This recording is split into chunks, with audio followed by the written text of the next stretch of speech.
చూస్ country delight, live better. ఇప్పుడే country delight app ని download చేసుకోండి. Hi hello, welcome to Suman TV. నేను మీ రోషన్. నిజంగా నిన్న ఎయిర్ ఇండియా ప్రమాదం అనేది యావత్ ప్రపంచాన్ని మొత్తం కూడా కలిసివేసిందని చెప్పుకోవచ్చు. దాదాపు 170 మంది ఇండియన్స్ అండ్ మిగతా దేశస్తులు కూడా ఉన్నారు. 243 మందిలో అండ్ ఒక్కళ్ళు మాత్రమే బతికి 242 మంది చనిపోయారనే వార్త వింటుంటేనే నిజంగా ఒళ్ళు గగ్గుర్లు పుడుతున్నాయి. అట్ ది సేమ్ టైం అది వెళ్ళి కాలేజీ మీద పట్టడం ఇంకా దురదృష్టం అని చెప్పుకోవచ్చు. అక్కడ ఉన్న స్టూడెంట్స్లో ఎంతమంది చనిపోయారో కూడా ఇప్పటికీ మనకి లెక్కలు తేలలేదు. బట్ ఇదే అంశం మీద మాట్లాడటానికి మనతో పాటు సిద్ధంగా ఉన్నారు senior journalist and analyst Suresh Kochattil గారు. సో సురేష్ కొచ్చడిల్ గారు, నమస్తే అండి. నమస్కారం, చెప్పండి సార్. అంటే ఓవరాల్గా చూస్తున్నాం నిన్నటి నుంచి కూడా, అండ్ డీజీసీఏ కూడా డిక్లేర్ చేసింది 2 ఇంజిన్స్ ఫెయిల్ అయినాయి అని చెప్పేసి. బట్ చెప్తే సార్, ఇండియన్ ఏవియేషన్ హిస్టరీలోనే ఎప్పుడు జరగలేదు ఇంత పెద్ద ప్రమాదం. ఫస్ట్ టైం మనం కూడా చూడటం. అండ్ దాదాపు 600-700 ఫీట్కి వెళ్ళగానే ఒక్కసారిగా ఫ్లైట్ క్రాష్ అవ్వటం అనేది ఎప్పుడు జరగంది కూడా ఇది. సార్ ఓవరాల్గా చూస్తే మీకేమనిపిస్తుంది సార్ అసలుకి మీ డిస్కషన్స్లో? ఇప్పుడు మన ప్రిలిమినరీ స్టేజ్ లో ఉన్నామండి. మనం యాక్చువల్లీ దీని గురించి ఎక్కువ చెప్పలేదు ఇప్పుడు. కానీ ఏవియేషన్ ఎక్స్పర్ట్స్ ఆ వీడియో చూసిన 2 వీడియోలు ఉన్నాయి. దాంట్లో ఒకటైతే రన్వే నుంచి సీసీటీవీ ఇమేజ్ ఒకటి ఉంది, ఇంకోటి ఎవరో బాల్కనీ పైన తీసిన ఒక ఇమేజ్ ఉందండి. దీంట్లో రెండిట్లో ఏం చూపిస్తుంది అంటే, మీరు చెప్పినట్లు 650 ఫీట్ దాకా పైకి వెళ్ళి అక్కడి నుంచి ఎయిర్ క్రాఫ్ట్ కంప్లీట్ గా కిందకి వచ్చేసింది. ఎందుకు వచ్చిందని ఇప్పుడు కాక్పిట్ వాయిస్ రికార్డర్ కానీ మిగతా రికార్డర్స్, అది ఫ్లైట్ డేటా రికార్డర్ ఉంటుంది, ఈ 2 ఆల్రెడీ వాళ్ళ దగ్గర దొరికింది వాళ్ళకి. దాన్ని అనలైజ్ చేయాల్సి వస్తుంది. దాన్ని అనలైజ్ చేయడం అంటే అది ఇంత ఈజీ కాదు. మీకు బహుశా ఒక నెలనే మినిమం పడుతుంది అనలైజ్. ఎందుకంటే బోయింగ్కి వెళ్ళాల్సి వస్తుంది. బోయింగ్ వాళ్ళు అనలైజ్ చేస్తారు దాన్ని డీజీసీఏతో షేర్ చేస్తారు. ఎంక్వైరీ కమిషన్ ఒకటి ఉంటుంది, వాళ్ళతో షేర్ చేస్తారు అన్నమాట. కానీ ఇది ఎందుకు జరిగిందనే దాని ప్రకారం ఇప్పుడు చూసిన ఇంటర్నేషనల్ ఎక్స్పర్ట్స్ ఏమంటున్నారంటే, ఇంజిన్స్ ఫెయిల్ అయి ఉండొచ్చు. ఎందుకంటే ఇట్లాంటి air craft, Boeing dream liner దాంట్లో ఎయిర్ క్రాఫ్ట్ కి ఒక ఇంజిన్ తో కూడా నడుస్తుంది. ల్యాండింగ్ కానివ్వండి, టేక్ ఆఫ్ కానివ్వండి, ఒక ఇంజిన్ తో పని చేసుకోవచ్చు అనమాట. ఒకటి బర్డ్ హిట్. అంటే గుజరాత్ లో ఉన్న అహ్మదాబాద్ ఎయిర్పోర్ట్ లో ఇప్పుడు అక్కడ ఎక్స్పీరియన్స్ పైలట్స్ ఏం చెప్తున్నారంటే, అక్కడ చాలా మటుకు ఈ బర్డ్స్ ఉన్నాయి అంటున్నారు దగ్గర, ఎయిర్పోర్ట్ దగ్గర. అది ఇంజిన్ లోపల గుంజుకుంటుంది. అప్పుడే మనకు తెలిసి ఇంజిన్ ఫెయిల్ అయిపోతుంది మొత్తం కంప్లీట్ గా. దీనికన్నా ముందు కూడా మీకు గుర్తుంటుంది, యుఎస్ లో హడ్సన్ రివర్ లో ఒక ప్లేన్ ని దింపారు రివర్ లోపలికి. ఎందుకంటే 2 ఇంజిన్లు ఫెయిల్ అయిపోయినాయి. మొత్తం చాలా మటుకు సీగల్స్ అంటే అక్కడ ఉన్న ఒక బర్డ్ అనమాట.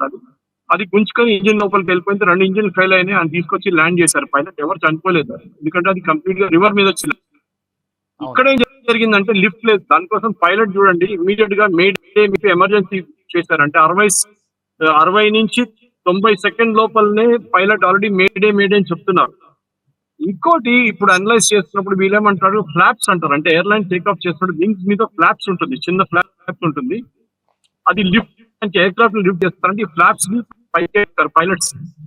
అది చేయలేదు అంటున్నారు. కానీ ఇది ఎక్స్పీరియన్స్ పైలట్స్ అది అట్లాంటి పరిస్థితి రాదు. ఎందుకంటే ఒక స్పెషల్ వార్నింగ్ ఉంది దీంట్లో. ఈ డ్రీమ్ లైనర్ అన్ని చాలా అడ్వాన్స్ ఎయిర్ క్రాఫ్ట్ లేదంటే అనమాట. దానికోసం ఏం చేస్తారంటే వీళ్ళు ఒక వార్నింగ్ ఇస్తారు పైలట్ టేక్అవుట్ చేసే ముందు, that you are not ready for the take off అని చెప్పి. ఎయిర్ క్రాఫ్ట్ ఆపేస్తుంది కూడా కావాలంటే. ఆ పరిస్థితి ఇక్కడ జరగలేదు. అది ఎందుకో జరగలేదు మనకు తెలియదు, ఎందుకంటే అట్లాంటి వార్నింగ్ ఉందా లేదా అనేది. మూడోది చాలా ఇంపార్టెంట్ ఏంటంటే, ర్యాట్ అని ఒక టర్బైన్ ఒకటి సపరేట్ గా ఈ మన హీల్స్ పక్కన చిన్న టర్బైన్ లాగా ఉంటుంది. అది 3వ ఇంజిన్ అన్నమాట ప్లేన్ ది. ఎటగిట్ట 2 ఇంజిన్లు ఫెయిల్ అయిపోతే కూడా ఈ 3వ ఇంజిన్ పనిచేస్తుంది అనమాట. ఇమీడియట్ గా టేక్ ఓవర్ చేసుకుంటుంది, ఓపెన్ అవుతుంది. ఈ కేసులో పైలట్లు ఇప్పుడు ఎక్స్పీరియన్స్ పైలట్స్ అందరు చూసిన ఏవియేటర్స్ ఏమంటున్నారంటే, ఆ ర్యాట్ ఓపెన్ అయింది అనమాట. ఎందుకు ఓపెన్ అయిందంటే, ఈ 2 ఇంజిన్ ఫెయిల్ అయితేనే అది ఓపెన్ అవుతుంది. దాని సౌండ్ సపరేట్ ఉంటుంది. దాని సౌండ్ ఒక మన చిన్న ప్లేన్ ఒకటి పోతుంది చూడండి, ఆ సౌండ్ వస్తుంది. Boeing air craft engine sound కాదు దానికి వచ్చేది. ఈ పరిస్థితి చూస్తున్నప్పుడు ఇప్పుడున్న బహుశా చాలా రేర్ ఇన్స్టెన్సెస్ అని చెప్పొచ్చు 2 ఇంజిన్లు ఒకటేసారి ఫెయిల్ కావడం అనమాట. కానీ దాని తర్వాత మనం చూడాల్సింది, ఇప్పుడు ఎంక్వైరీ కమిషన్ పెడతారు. ఆల్రెడీ దాని ప్రాసెస్ స్టార్ట్ అయింది డీజీసీఏది. దాని తర్వాత ఈ బతికి బయటపడిన ఒక్క మనిషి ఉన్నారు కదా, ఆయన ఏమంటున్నారంటే ఒక సడన్ గా సౌండ్ వచ్చింది, దాని తర్వాత ప్లేన్ క్రాష్ అయింది అంటారు. ఈ సడన్ గా సౌండ్ ఏంటి అనేది కూడా ఆయన పాపం డిసోరియంటెడ్ అయి ఉంటాడు. కానీ హాస్పిటల్ 2-3 రోజుల తర్వాత డీటెయిల్ క్వశ్చనింగ్ చేయొచ్చు అనమాట. అతని దగ్గర అడగొచ్చు, ఏం జరిగింది, మీరు ఏం చూసారు. ఎందుకంటే ఆయన 11A సీట్ లో కూర్చున్నారు, ఎమర్జెన్సీ సీట్ పక్కన కూర్చున్నారు, ఎంట్రీ ఎగ్జిట్ పక్కన. అక్కడి నుంచి లక్కీగా బయటపడండి. ఆలోచించండి, ఇంతమంది చనిపోతే 240 మంది చనిపోతే ఒక్కరు బతికి బయటపడి, బట్ ఈ బి వెరీ యూస్ఫుల్ అన్నమాట. దాన్ని ఈజీగా క్యాప్చర్ చేసుకోవచ్చు అది ఏం జరిగిందని. ఇప్పుడు అతనే కీలకం అవ్వచ్చు అండి. మీరు అన్నట్లుగానే ఒక పెద్ద సౌండ్ వచ్చింది, ఒక్కసారిగా క్రాష్ అయిపోయిందని చెప్పేసి అతను కూడా స్టేట్మెంట్ ఇవ్వడం జరిగింది. కాబట్టి అంటే ఎమర్జెన్సీ సీట్ ఓపెన్, అంటే ఎమర్జెన్సీ గేట్ ఓపెన్ చేసే టైం కూడా ఉండదు అక్కడ. ఎందుకంటే హార్డ్లీ ఒక 40-50 సెకండ్సే టేక్ ఆఫ్ అలా అయిపోయింది, వెంటనే క్రాష్ అయిపోయింది. కాబట్టి అతనికి అంత ఆలోచన కూడా రాదు, ఎమర్జెన్సీ ఓపెన్ చేద్దాం, బయటకు దూకేద్దాం అని కూడా ఉండదు అసలుకి. మేబీ అది క్రాష్ అయ్యే టైంలో ఏమన్నా సీట్తో సహా అతను బయటకు వస్తే బతికే అవకాశం ఉండొచ్చు. ఎందుకంటే దెబ్బలు కూడా పెద్దగా తగలలేదు అసలుకి. కరెక్ట్, మీరు చెప్పింది కరెక్ట్. ఎందుకంటే 11A సీట్ పక్కనే ఎగ్జిట్ ఉంటుంది. కానీ మీరు చెప్పినట్లు ఎగ్జిట్ వాడడానికి టైం రాలేదమ్మా అతనికి. ఎందుకంటే అది ఆటోమేటిక్ గా ఓపెన్ అయి ఉంటది ఆ ఇంపాక్ట్ మీద. ఎందుకంటే ఎయిర్క్రాఫ్ట్ ల్యాండింగ్ కాదు కదా, అది మొత్తం క్రాష్ అయింది, ముక్కలు అయిపోయింది ఎయిర్క్రాఫ్ట్. ఎక్కడి నుంచో ఆయనకు ఎమర్జెన్సీ ఎగ్జిట్ ఓపెన్ అయి ఉంటుంది. ఆ క్రాష్ ఫ్యాక్టర్ లో ఆయన బయటకు వచ్చిన అన్నమాట. కానీ ఇప్పుడు జరిగిన ఈ ఇన్సిడెంట్ లో చాలా మటుకు డౌట్ ఏమొస్తుందంటే, ఈ రన్వే మొత్తం క్రాస్ చేసుకున్నారు వీళ్ళు, ఈ పైలట్స్. అంటే దీంట్లో V1 ఒకటి ఉంటది, V2 అని ఉంటది. V1 కి వచ్చేదాకా 650 అంత స్పీడ్ ఉంటది అనమాట ఎయిర్క్రాఫ్ట్. అక్కడి నుంచి V2 కి వచ్చేటప్పుడు మళ్ళీ టేక్ ఆఫ్ రిజెక్ట్ చేయలేరు, అంటే ఆపలేరు ప్లేన్ కి అంత స్పీడ్ వచ్చేస్తుంది అనమాట. దాన్ని పైకి ఎక్కించాల్సిందే. బహుశా అక్కడ ఒక తప్పు చేశారు వీళ్ళు, ఉండొచ్చు, చెప్పలేము మనం. పైలట్ కూడా తప్పట్లేదు, ఎందుకంటే వాళ్ళు ఇద్దరు చనిపోయారు కదా. కానీ వాళ్ళు చాలా ఎక్స్పీరియన్స్ ఉంది. 9000 అవర్స్ ఫ్లయింగ్ అంటే చాలా చిన్నది కాదు, చాలా ఎక్స్పీరియన్స్ పైలట్స్ వాళ్ళు. వాళ్ళు ఎందుకు జరిగింది, ఎందుకంటే ఈ ల్యాండింగ్ టేక్ ఆఫ్ లోనే మీరు చూసుంటారు, లోకంలో maximum number of accidents landing take off లో జరుగుతుంది. దానికి కారణం ఏంటంటే ప్రెషర్, ఎయిర్క్రాఫ్ట్ మీద ఉన్న ప్రెషర్, అంటే ఇంజిన్స్ మీద ఉన్న ప్రెషర్. ఎందుకంటే నార్మల్ ఫ్లయింగ్ లో ఒకసారి టేక్ ఆఫ్ చేసిన తర్వాత ఒక 15 నిమిషాల తర్వాత ఒక 30,000 ఫీట్ల దాకా వెళ్ళిపోతారు వీళ్ళు, అక్కడ ప్రాబ్లం ఉండదు. కానీ ఇక్కడ ప్రాబ్లం ఎక్కడ వచ్చిందంటే, ఈ పర్టికులర్ దాంట్లో 650 ఫీట్ కూడా ఇది క్రాస్ చేయలేదు. ఆ పరిస్థితికి వచ్చినప్పుడు ఈ ప్రాబ్లం వచ్చింది అనమాట. సో డెఫినెట్ గా ఇప్పుడు చూడాల్సింది ఏంటంటే, ఎంక్వైరీలు కూడా వస్తుంది. ఎందుకంటే ఫ్లైట్ డేటా రికార్డర్ వస్తే దాంట్లో అన్ని టెక్నికల్ ఎలిమెంట్స్ ఉంటుంది, చిన్న ఎలిమెంట్స్ కూడా ఉంటుంది. ఏం జరిగింది, ఇంజిన్ ఫెయిల్ అయిందంటే ఎందుకు ఫెయిల్ అయింది, అది బర్డ్ ఇంజెక్షనా లేకుంటే అది ఇంకేమైనా ఆయిల్ బ్లాకేడా ఏమైనా ఉండొచ్చు. కానీ ఈవెన్ కొత్త ఇప్పుడున్న లేటెస్ట్ ఇంజిన్స్ లో కూడా మీరు చూడండి, ఒక ఆయిల్ బ్లాకేడ్ అంటే ఒక పైప్ నుంచి వచ్చే ఫ్యూయల్ ఆగిపోయింది అనుకోండి, మన కార్ లో ఉన్న పెట్రోల్ లాగానే ఒక పైప్ ఆగిపోతే కార్ ఆగిపోతుంది. కానీ వీళ్ళకి అట్లా కాదు, ఒక బ్యాకప్ ఉంటుంది దానికి, దాని నుంచి వస్తుంది అనమాట మళ్ళీ ఫ్యూయల్ బయటికి, సో ఇంజిన్ లోపలికి. సో అది ఫెయిల్ కావడానికి అస్సలు ఛాన్సే లేదు. కానీ దీనికి డ్రీమ్ లైనర్ అనే ఎయిర్క్రాఫ్ట్ బోయింగ్ ది ఇప్పుడు దాకా ఒక యాక్సిడెంట్ లో కూడా కాలేదండి ఇప్పుడు దాకా. ఈ ఎయిర్క్రాఫ్ట్ కూడా ఆల్మోస్ట్ 12-13 సంవత్సరాల పాత ఎయిర్క్రాఫ్ట్, ఇది అంత పాతది ఏం కాదు. ఎయిర్క్రాఫ్ట్ పాలన్స్ చూస్తే సార్ ఎయిర్క్రాఫ్ట్ పాతది కాకపోయినా సార్, ఆల్రెడీ డిసెంబర్ లో దాంట్లో నుంచి పొగలు వచ్చాయని అనేది ఒకటి మనం చూస్తున్నాం. అట్ ది సేమ్ టైం దాదాపు ఒక 5-6 సార్లు సాంకేతిక లోపాలు వచ్చాయని చెప్తున్నారు. రకరకాల ప్రాబ్లమ్స్ ఉన్నాయి ఆ ఎయిర్క్రాఫ్ట్కి. ఆల్రెడీ DGCA కూడా ఆల్రెడీ మనం ఎయిర్ ఇండియాకి ఇన్ఫార్మ్ చేసినా కానీ ఎయిర్ ఇండియా దీన్ని పెద్దగా పట్టించుకోలేదని కూడా వాళ్ళు కూడా స్టేట్మెంట్ ఇచ్చారు. ఏ విధంగా చూడవచ్చు అంటే, ఏవియేషన్ మినిస్టర్ రామ్మోహన్ నాయుడు గారు ఉన్నారు కాబట్టి, అంటే వాళ్ళకి పర్మిషన్స్, అది ఫ్లైట్కి ప్రాబ్లం ఉందని చెప్పినా కానీ బోయింగ్కి ప్రాబ్లం ఉంది, ఇన్ని రకాల ప్రాబ్లమ్స్ ఉన్నాయి, ఫ్యూయల్ లీక్ కూడా ఏదో ఒక పైప్ ద్వారా ఏదో కొంత లీకేజ్ కూడా ఉండేలాగా ఉంది కూడా అని కూడా రకరకాల చెప్తున్నారు కదా సార్. అలాంటప్పుడు ఎందుకు ఇచ్చారు పర్మిషన్ అసలుకి అనేది ఇక్కడ పెద్ద క్వశ్చన్ మార్క్ సార్ అసలుకి. అది ఇదే ఎయిర్క్రాఫ్ట్ అని చెప్పలేము, ఎందుకంటే ఎయిర్క్రాఫ్ట్ కి రెగ్యులర్ మెయింటెనెన్స్ నడుస్తూనే ఉంటది. ఎందుకంటే ఎయిర్క్రాఫ్ట్ ఒక రోజు 24 గంటల్లో 18 గంటలు ఫ్లైట్ తిరుగుతూనే ఉంటది. 6 గంటల సేపే గ్రౌండ్ లో కూర్చుంటుంది, అంటే వచ్చి ల్యాండ్ అయ్యి ½ అన్ అవర్ లో వెళ్ళిపోతుంది మళ్ళీ అది. అవును. సో దానికి కాన్స్టెంట్ మెయింటెనెన్స్ ఉంటుంది, అది జరుగుతూనే ఉంటది. అంటే ఇదే ఫ్లైట్ ప్యారిస్ నుంచి మనకి షార్జాలో కూడా ఎమర్జెన్సీ ల్యాండింగ్ చేసిన ఫ్లైట్ కూడా ఇదే అప్పుడు ఉండండి. లాస్ట్ వీక్ కూడా US లో 3 ల్యాండింగ్లు ఎమర్జెన్సీ ల్యాండింగ్లు అయినాయండి, 3 క్రాష్లు అయినాయి US లో 2 నెలల్లో. సో అందరినీ తప్పు పట్టడానికి ఎయిర్క్రాఫ్ట్ అనేది దాంట్లో 1,00,000 పార్ట్లు ఉంటుందండి, మినిమం ఒక 80,000 పార్ట్లు ఉంటాయి. చిన్న నట్టు బోర్డు నుంచి పైప్ లైన్స్ నుంచి అన్ని ఉంటుందండి. సో కానీ అంత హైలీ ఆటోమేటెడ్, ఎందుకంటే ఒక ఎయిర్క్రాఫ్ట్ అనగానే మీకు తెలుసు ఎన్నో కోట్లు దాని విలువ. సో న్యాచురల్లీ వాళ్ళు దాంట్లో లేటెస్ట్ టెక్నాలజీ పెడతారు. ఫ్లై బై వైర్ అంటారు, అంటే బేసిక్లీ వీళ్ళెవరు ఆటోమేటిక్ నడిపారు. ఒకసారి టేక్ ఆఫ్ చేసిన తర్వాత ఆ రూట్ ముందే రీసెట్ చేసి పెట్టుకుంటారు వాళ్ళు, కంప్యూటర్ లో. సో అది ఆటోమేటిక్ ఫ్లై చేస్తుంది, పైలట్ చేంజ్ చేయక్కర్లేదు. ల్యాండింగ్ టైంలోనే వీళ్ళు మళ్ళీ పైలట్స్ టేక్ ఓవర్ చేసుకుంటారు. టేక్ ఆఫ్ స్టేజ్ లో కూడా అదే ఉంటుంది. ఒకసారి టేక్ ఆఫ్ అయిన తర్వాత 15 నిమిషాల తర్వాత ఒక 30,000 ఫీట్కి వెళ్ళిన తర్వాత వాళ్ళు దాన్ని ఆటో పైలట్ లో పెట్టేస్తారు. ఇద్దరు రిలాక్స్ అవుతారు, కానీ చూసుకుంటూ ఉంటారు, వాళ్ళు మాట్లాడుతూ ఉంటారు ATC తోని, అండ్ ఏ ATC క్రాస్ చేస్తున్నారు దాంతో వాళ్ళతో మాట్లాడుతూ ఉంటారు కాన్స్టెంట్ గా. అది కాకుండా ఏ ATC క్రాస్ చేస్తే వాళ్ళకి డీటెయిల్స్, ఎయిర్క్రాఫ్ట్ డీటెయిల్స్ మొత్తం వాళ్ళ దగ్గర ఉంటుంది అనమాట. ఏ హైట్ లో పోతుంది, ఏ హైట్ లో కిందకి వస్తుంది, ఏ హైట్ లో పైకి వెళ్తుంది అనేది అన్ని డీటెయిల్స్ వాళ్ళ దగ్గర ఉంటుంది. మనం వెయిట్ చేద్దాం, ఒక నెల వెయిట్ చేస్తే దానికన్నా ముందు ఒక వారం లోపల మనకు మినిమం ఒక డీటెయిల్స్ వచ్చేస్తుంది. ఒక నెల తర్వాత definitely DGCA has to give us the details అన్నమాట.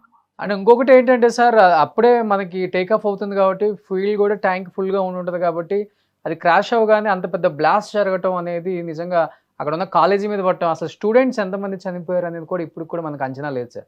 అండ్ ఆల్మోస్ట్ అది లంచ్ అవర్ అవ్వటం వల్ల, ఆల్మోస్ట్ పిల్లలందరూ హాస్టల్లో ఉండటం వల్ల చాలామంది చనిపోయారనే వార్త వినపడుతుంది. కానీ ఇంతవరకు అంటే మీరు అన్నట్లుగానే అక్కడ మొత్తం స్మాష్ అయిపోయింది కాబట్టి డెడ్ బాడీస్ని ఇప్పటికి ఇంకా వెలికి తీసే పనిలోనే ఉన్నారు అక్కడ. అసలుకి DNA టెస్టులు చేసి ఫ్యామిలీకి అప్పగించాల్సిన పరిస్థితి వచ్చేసింది ఇప్పుడు. ఇక్కడ మన హైదరాబాద్ లో కూడా చెన్నారెడ్డి గారు ముఖ్యమంత్రి ఉన్నప్పుడు బేగంపేట ఎయిర్పోర్ట్ నుంచి ఇట్లనే ఒక ఎయిర్క్రాఫ్ట్ టేక్ ఆఫ్ చేసింది. అది బోయింగ్ ఉండొచ్చు, బహుశా అప్పుడు ఎయిర్ బస్ ఎక్కువ లేదనమాట. ఆ ఎయిర్క్రాఫ్ట్ ఏమైందంటే టేక్ ఆఫ్ చేసి బౌండరీ వాల్, అంటే మీకు మన బేగంపేట ఎయిర్పోర్ట్ గుర్తుంటే బేగంపేట ఎయిర్పోర్ట్ బయట తాడ్బండ్ రోడ్ ఉంటది, పక్కనే గోడ, ఎయిర్పోర్ట్ గోడ పక్కన రోడ్ ఉంటది. ఆ రోడ్ మీద వచ్చి పడ్డది ఎయిర్క్రాఫ్ట్. అది మొత్తం కంప్లీట్ క్రాష్ అయిపోయింది. దాంట్లో ఎవరు చనిపోలేదు, ఎందుకంటే లక్కీగా ఏమైందంటే దాంట్లో ఫ్యూయల్ ఎక్కువ లేకుండే. దీంట్లో ఏమైందంటే ఇది లండన్ దాకా వెళ్ళాలి, గ్యాట్విక్ లండన్ దాకా వెళ్ళి ల్యాండ్ కావాలి. అప్పుడు ఏమైందంటే దీంట్లో ఫ్యూయల్ ఆల్మోస్ట్ ఒక 9 గంటలు చెప్పి ఫ్లైట్ చేయడానికి ఉన్న ఫ్యూయల్ వీళ్ళు పెట్టుకున్నారు. సో న్యాచురల్లీ అది క్రాష్ అయినప్పుడు జరిగింది. ఇంకా నార్మల్ సర్కమ్స్టెన్సెస్ ఏం చేస్తారంటే వీళ్ళు డంప్ చేస్తారు ఫ్యూయల్ ని. అంటే పైలట్ దగ్గర 15 నిమిషాలు ఉందనుకోండి, వాళ్ళు డంప్ చేస్తారు. అంటే పైకి వెళ్ళి ఒక హైట్ కి వెళ్ళి ఏదైనా ఓపెన్ చోటకి వెళ్ళి ఈ ఫ్యూయల్ ని డంప్ చేస్తారు, ఎక్స్ట్రా ఉన్న ఫ్యూయల్ ని మొత్తం పడిస్తారు. అదేమైతుందంటే క్రాష్ కాదనమాట. క్రాష్ అయినప్పుడు కూడా అది మంట పట్టుకోవడానికి ఛాన్స్ చాలా తక్కువ ఉంటుంది. కానీ ఈ కేసులో అది ఏం చేయడానికి అసలు కుదరలేదు, ఏం టైమే లేకుండే. మేడే అని కాల్ చేసి విత్ ఇన్ సెకండ్స్ అవుట్ అయిపోయారు అనమాట. మనం కూడా చూస్తున్నాం ఎయిర్క్రాఫ్ట్ టేక్ ఆఫ్ చేసి 650 ఫీట్ అంటే నథింగ్, ఒక ఎయిర్క్రాఫ్ట్ పాలన్స్ ఏం లేదు అది. కానీ ఎందుకు జరిగింది అనేది ఇప్పుడు మనకి ఎంక్వైరీకి వెయిట్ చేయాల్సిందే. సార్ 2 ఇంజిన్స్ ఫెయిల్ అయ్యాయి, అదే రీజన్ అంటే క్లియర్ గా చెప్పేసింది కదా. Correct, definitely, but why it failed అది చాలా ఇంపార్టెంట్. 650 ఫీట్ లెవెల్లోనే టేక్ ఆఫ్ అయింది. మీరు అన్నట్లుగానే బాట్స్ వచ్చి పడినా కానీ ఒక ఇంజిన్ పోతే ఇంకొక ఇంజిన్ కూడా సేఫ్ సైడ్ ఉంటుంది. టేక్ ఆఫ్ అయినా ల్యాండింగ్ వరకు ఒక ఇంజిన్తో రన్ అవుతుంది బోయింగ్ అనేది కూడా తెలుసు. బట్ 2 ఫెయిల్ అయ్యే అవకాశం ఉంటుందా సార్ ఇన్ కేసు బాడ్ వచ్చి పడినా? ఇది చాలా రేరెస్ట్ రేర్ లోనే 2 అది. ఒకటి అంటే అది అక్కడ పక్కన ఉన్న ఈగల్ కానీ ఏదైనా ఇంకేమైనా బర్డ్స్ ఉంటే ఆ బర్డ్స్ ని ఇంజిన్ లోపల గుంజుకుంటుంది, మొత్తం డ్యామేజ్ అయిపోతుంది ఇంజిన్ దాంతో సహా. కానీ అది జరిగిందో లేదో మనకు తెలియదు. బర్డ్ హిట్ ఇప్పుడు మన ఎయిర్క్రాఫ్ట్ ఇన్స్పెక్ట్ కూడా చేయలేమంటే, మొత్తం కాలిపోయింది ఎయిర్క్రాఫ్ట్. కానీ దీని డీటెయిల్స్ అన్ని ఫ్లైట్ డేటా రికార్డర్ లో ఉంటాయి. ఏ ఇంజిన్ ది ఏ చిన్న పార్ట్ అయినా కానీ అది రికార్డ్ చేస్తూనే ఉంటుంది కాన్స్టెంట్లీ. దాంట్లో ఏం జరుగుతుంది, అది ఎందుకు జరిగింది అని దాంట్లో రికార్డ్ ఉంటుంది. అది కొంతసేపు అయినాక మన ఒక వారం లోపల 10 రోజులు 15 రోజులు మ్యాక్స్ వాళ్ళకి బయటకు వచ్చేస్తుంది. దాని తర్వాత ఇన్వెస్టిగేషన్ నెక్స్ట్ స్టెప్ ఉంటుంది. ఎందుకంటే దీని నుంచి కాక్పిట్ వాయిస్ రికార్డర్ అని ఉంటుంది, అంటే పైలట్స్ ఇద్దరు మాట్లాడుకుంటుంది. అది కాకుండా వారు ATC తోనే, అంటే ఎయిర్ ట్రాఫిక్ కంట్రోల్ తో మాట్లాడుకుంటున్నా కంప్లీట్ రికార్డింగ్ దాంట్లో ఉంటుంది. లాస్ట్ 2 hours ఫ్లైట్ అది ఏం జరిగింది అనేది మొత్తం దాంట్లో ఉంటుంది అన్నమాట. డెఫినెట్ గా దాన్ని కూడా అదే బ్లాక్ బాక్స్ కలర్ లో ఉండదు, అది ఆరెంజ్ కలర్ లో ఉంటుంది, దాని బ్లాక్ బాక్స్ అంటారు. ఇదే బ్లాక్ బాక్స్. అది 2 అందింది వాళ్ళకి అంటున్నారు, ఇప్పుడు ఆల్రెడీ రికవర్ చేసుకుంటారు. ఎందుకంటే అది 11,000 డిగ్రీల దాకా అది మంట పట్టుకుంటే కూడా అది అక్కడే సేఫ్ గా ఉంటుంది అనమాట బాక్స్, బ్లాక్ బాక్స్. దాన్ని రికవర్ చేసుకున్నారు, దాన్ని అనలైజ్ చేయాల్సి వస్తుంది. ఇది కంప్లీట్ స్టడీ చేసిన తర్వాతనే ఒక సైంటిఫిక్ మెథడ్ అది. ఎందుకంటే ఏ క్రాష్ జరిగిన లోకంలో యూఎస్ లో ఉన్న FAA ఉన్నాయండి, ఇండియాలో ఉన్న DGCA ఉన్నాయండి, వీళ్ళు మనం సడన్ గా ఒక కన్క్లూషన్ కి జంప్ చేయకూడదు. అది మనం వెయిట్ చేద్దాం. వెయిట్ చేసిన తర్వాత నేను చెప్పినట్లు మీరు ఇది ఎందుకు జరిగింది అనేది దానిపైన ఒక కంప్లీట్ విచారణ జరుపుతారు, సైంటిఫిక్ గా ఉంటుంది. దాంట్లో మనం వెయిట్ చేద్దాం కొంచెం, ఎందుకంటే మనం సడన్ గా కన్క్లూషన్ కి జంప్ చేయకూడదు. ఎస్ ఇంజిన్ ఫెయిల్ అయింది అనుకోండి, correct, okay it fail, so what next అనేది, ఎందుకు ఫెయిల్ అయిందని దాని మీద ఉండాలి ఫోకస్ అన్నమాట. అది ఎందుకు ఫెయిల్ అయింది, అది మెయింటెనెన్స్ దాంతో అయిందా. ఎందుకంటే ఎయిర్క్రాఫ్ట్ టేక్ ఆఫ్ చేసే ముందు even till the last minute engineers aircraft కింద నిలబడి మీరు చూసుంటారు, వాళ్ళు చెక్ చేస్తూనే ఉంటారు ఇంజిన్ వైబ్రేషన్స్. చిన్న డౌట్ ఉంటే మళ్ళీ రిటర్న్ తీసుకెళ్లిపోతారు, ప్యాసింజర్స్ అందరు దింపేస్తారు. ఇంత రిస్క్ కూడా తీసుకోరు పైలట్స్. కానీ ఎందుకు జరిగింది, ఎందుకంటే లిఫ్ట్ ఆఫ్ పొజిషన్ కూడా ఫుల్ రన్వే యూజ్ చేసుకుంది. అంటే ఆ ఇంజిన్ కి పవర్ లేదు, పైకి వెళ్ళడానికి గుంజడానికి పవర్ రావట్లేదు. ఆయన కూడా అన్నారు మేడే అని చెప్పినప్పుడు కూడా ఇంజిన్ పవర్ రావట్లేదు. ఎందుకంటే ఎప్పుడైనా టేక్ ఆఫ్ చేస్తున్నప్పుడు నో స్పైక్ ఉంటుంది ఎయిర్క్రాఫ్ట్ ది, అంటే ముంగడ పోర్షన్ పైకి ఉంటుంది ఆల్మోస్ట్ 45 డిగ్రీస్ లో. కానీ ఈ పరిస్థితిలో ఇది ఎందుకు జరిగింది, ఆ నోస్ 45 డిగ్రీస్ వెళ్లకుండా 20 డిగ్రీలను ఉండిపోయింది, అది ఎందుకు జరిగింది అనేది మొత్తం సమగ్రంగా విచారించేనే మనకు తెలుస్తుంది. ఎందుకంటే నిన్న సాయంత్రం నేను చాలా మంది ఛానల్స్ లో మాట్లాడినప్పుడు ఇంత డీటెయిల్స్ కూడా లేకుంటుండే ఆ టైంలో లేకున్నప్పుడు, కానీ ఇప్పుడు కొంచెం డీటెయిల్స్ ఎక్కువ వచ్చినాయి. డెఫినెట్ మనం వెయిట్ చేద్దాం. మనం ఎవరైనా మనం రిటైర్డ్ పైలట్స్ చూస్తే వాళ్ళ దగ్గర అడిగితే కూడా వాళ్ళు క్లియర్ గా చెప్తున్నారు ఇది చాలా రేర్ ఇట్లా జరగడం. కానీ వెయిట్ చేద్దాం ఎంక్వైరీ, ఎందుకంటే ఎక్స్పీరియన్స్ పైలట్స్ వాళ్ళు ఇద్దరు ఎందుకు జరిగింది డెఫినెట్ గా దాని మీద ఒక ఫ్లైట్ డేటా రికార్డర్ కానీ కాక్పిట్ వాయిస్ రికార్డర్ పెట్టి, ఇంకోటి మీరు చెప్పినట్లు చాలా దురదృష్టం ఏంటంటే ఇది వెళ్ళి ఒక హాస్టల్ మీద పడ్డది, మెడికల్ కాలేజ్ హాస్టల్ మీద. అది చాలా హారబుల్ అన్నమాట. అది ఇప్పుడున్న కొత్త ఎయిర్పోర్ట్లు చూడండి, బిల్డింగ్ ఏం లేకున్న ఏరియాలో కడుతున్నారు వాళ్ళు. అవునండి. ఇప్పుడు మన శంషాబాద్ తీసుకోండి, హైదరాబాద్ లో అది సిటీ బయట ఉంది. అదే టైంలో మీరు బేగంపేట అంటే క్రాష్ అయింది అనుకోండి, పక్కన వచ్చి కాలనీలో పడుతుంది, మహీంద్రా హిల్స్ కానివ్వండి, ఇక్కడ సికింద్రాబాద్ క్లబ్ కాడ అక్కడ పడుతుంది వచ్చి. అది జరగకూడదు. కొత్త ఎయిర్పోర్ట్లు అన్ని సిటీ బయట ఉండాలి, దానికి చుట్టుపక్కల 10 కిలోమీటర్లు అసలు ఏ కన్స్ట్రక్షన్ ఉండకూడదు. అయితే ఇట్లాంటి పొజిషన్ లో క్రాష్ అయితే కింద ఉన్న వాళ్ళు చాలా మంది చనిపోతారు. సో ఇప్పుడు నేను చెప్పినట్టు ఎంత మంది చనిపోయారు మనకు తెలియదు, కానీ let us wait for the final figures అన్నమాట. ఓకే, సో థ్యాంక్ యూ అండి, thank you so much Suresh గారు లైవ్ లో జాయిన్ అయినందుకు. థ్యాంక్ యూ వెరీ మచ్ అండి. Thank you.